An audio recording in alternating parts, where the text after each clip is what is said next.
Ya, keputusan FIFA yang melarang Ezra Walian untuk membela timnas Indonesia ini membuat banyak orang kemudian membandingkan ya dengan status dari Syahril Capuis yang juga pernah membela Swiss, tapi kini bermain untuk timnas Thailand.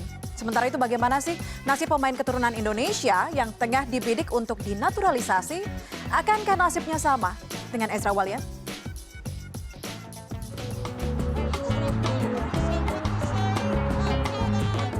Keputusan yang melarang Ezra tampil memperkuat timnas Indonesia membuat kondisinya dibandingkan dengan Syahril Capuis yang berkiprah di timnas Thailand.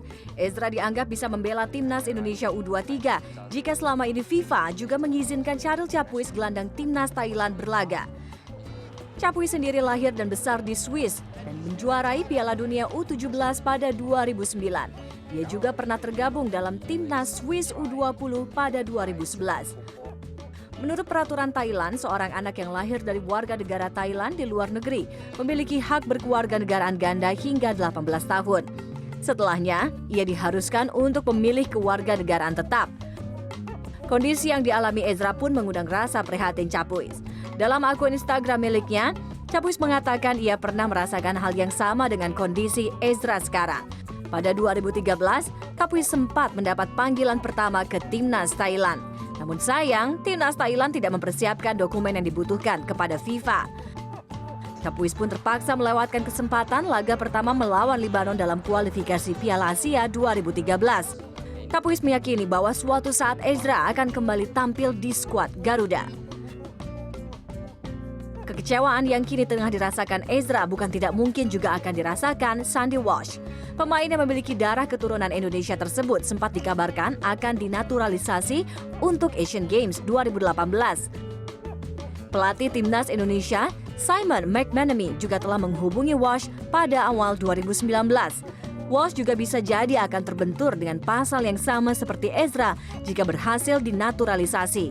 Walsh sebelumnya bermain untuk timnas Belanda U15 hingga U19.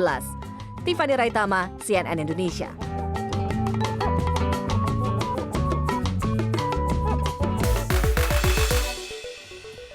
Ya, ini jadi perbandingan kemudian ya, ada pro kontra di lini masa dan mungkin bisa kita diskusikan dengan Kesit B. Handoyo, ini pengamat sepak bola yang juga jurnalis sepak bola. Mas Kesit, selamat malam.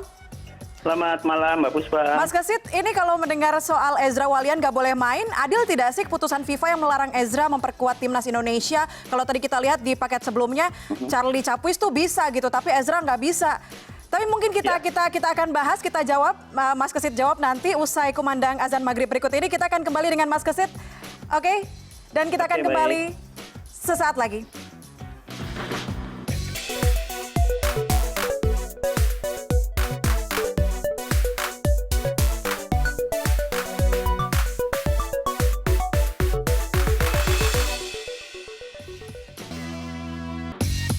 Oke, kita masih tersambung dengan Kesit B. Handoyo, pengamat sepak bola. Mas Kesit, tadi kalau kita berbicara soal Ezra yang nggak boleh main nih, menurut Mas Kesit adil nggak sih keputusan FIFA ini? Yang pertama-tama tentunya kita prihatin ya dengan persoalan yang menimpa Ezra Walian yang gagal tampil di kejuaraan atau kualifikasi AFC U23 yang sedang berlangsung di Vietnam ini, karena kesempatan dia untuk bisa bermain ternyata terganjal terkait dengan tidak disahkannya permintaan Indonesia oleh FIFA ya, karena Ezra dianggap sebagai pemain yang sebelumnya pernah membela timnas U17 Belanda, dan dari aturan FIFA ya memang tidak diperkenankan ketika seorang pemain yang pernah membela sebuah asosiasi kemudian melakukan naturalisasi kemudian bermain untuk tim negara yang baru ya, tim negara baru yang dimiliki paspornya oleh Ezra, dalam hal ini Indonesia, kecuali pada saat Ezra membela U17 Belanda. Dia sudah memiliki kewarganegaraan Indonesia atau sudah memiliki paspor Indonesia. Tapi masalahnya itu nggak bakal mungkin ya, karena Indonesia tidak mengenal kewarganegaraan. Jadi memang akhirnya Ezra terbentur di situ. Walaupun pemain tersebut sudah dinaturalisasi? Iya, karena walaupun sudah dinaturalisasi, di statuta FIFA itu kan menyebutkan bahwa kalau dia pada saat bermain, katakanlah Ezra sudah bermain untuk Belanda, tapi pada saat itu dia sudah punya warga negara di Indonesia, dia bisa bermain untuk Indonesia setelah itu. Tapi karena waktu itu dia belum menjadi warga negara Indonesia, sehingga tidak diperkenankan untuk pindah asosiasi. Nah, kalau dengan terkait hal ini, Mas Kesit, PSSI bisa mengajukan banding nggak sih? Saya kira upaya untuk melakukan banding masih terbuka ya. Saya kira PSSI pada saat ini mencari contoh kasus ya, pemain naturalisasi yang mungkin pernah membela sebuah federasi kemudian diizinkan ya. Jadi referensinya memang harus kuat karena biar bagaimanapun Ezra pada saat ini kan sudah menjadi warga negara Indonesia ya setelah dinaturalisasi dan dia sudah memegang paspor Indonesia, maka kesempatan dia untuk bisa bermain di Indonesia ini masih mungkin walaupun pada saat ini memang FIFA menekankan bahwa bukan saja Ezra dilarang tampil untuk tim junior U23 tapi juga di level senior karena aturan itu tadi ya, karena aturan pada saat dinaturalisasi dia pada saat dia membela Belanda U17 dia belum memperoleh kewarganegaraan Indonesia. Tapi kalau referensinya adalah Charlie Capuis misalnya yang tadi juga disebutkan dalam paket sebelumnya, ini bisa jadi apa namanya penguat tidak sih, Mas Kesit? Bisa saja, tapi yang harus dibuktikan juga apakah pada saat misalnya mengambil kasus contoh pemain Thailand, apakah dia pada saat bermain untuk Thailand pada usia itu ya, pada saat dia bermain untuk Swiss, dia sudah memiliki kewarganegaraan Thailand atau belum? Kan begitu. Kalau misalnya dia sudah, ya berarti memang prosesnya akan lebih mudah. Kalau Ezra kan berbeda. Dia memperoleh warga negara Indonesia ketika dia sudah bermain untuk tim nasional U17 Belanda. Oke. Kalau kita menilik soal prestasi Ezra nih, kalau tadi Mas Kesit juga bilang upaya bisa dilakukan sebetulnya. Tapi kalau lihat prestasi dari Ezra, baik di Ajax waktu itu, sekarang di Timnas, seperti apa sih torehannya? Iya, ini kan proses ya. Artinya ketika seorang pemain berdarah Indonesia kemudian berkiprah di negara dalam hal ini Belanda yang sepak bolanya memang sudah lebih maju dibandingkan Indonesia, tentunya kan ada hal-hal positif yang bisa dibawa oleh Ezra ke Indonesia ya. Kita memang belum melihat lebih jauh bagaimana sepak terjang Ezra di tim nasional karena kan dia baru bermain ketika di SEA Games ya.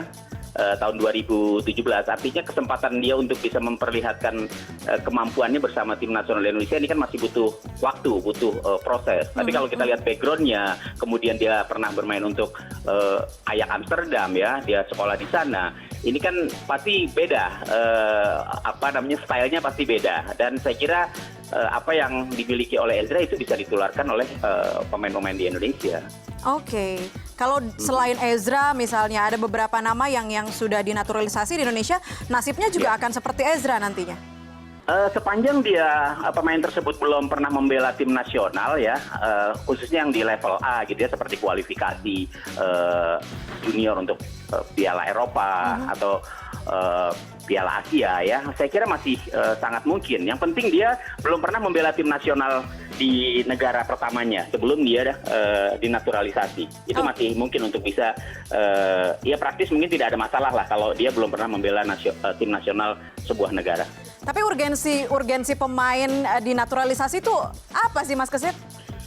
Ya ini kan sebenarnya kalau saya flashback lagi ke belakang, naturalisasi ini kan menjadi seperti apa ya, Indonesia ini seperti latah gitu, seperti khawatir bahwa pemain-pemain muda kita ini tidak bisa berbuat banyak ke depannya, padahal kita punya talenta-talenta yang bagus ya.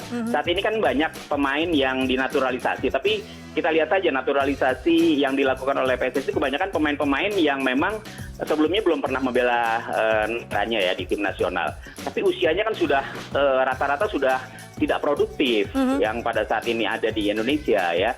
Jadi kalau menurut saya naturalisasi bukan sesuatu yang haram, bukan sesuatu yang kemudian tidak boleh dilakukan. Tapi sepanjang dia efektif, ya misalnya seperti Ezra lah, dia usianya masih muda, kemudian dinaturalisasi. Saya pikir boleh-boleh aja gitu, karena memang dia punya kecintaan untuk bermain bagi Merah Putih. Tapi buat pemain-pemain yang sudah terlalu lama di Indonesia ya, kemudian juga mungkin sudah menikah dengan warga negara Indonesia, kemudian melakukan pindah warga negara dan dinaturalisasi oleh PSSI, ini adalah pemain-pemain yang sebenarnya sudah tidak begitu produktif. Kalaupun dia masih bisa membela mungkin 1-2 tahun, setelah itu juga kemampuannya akan menurun.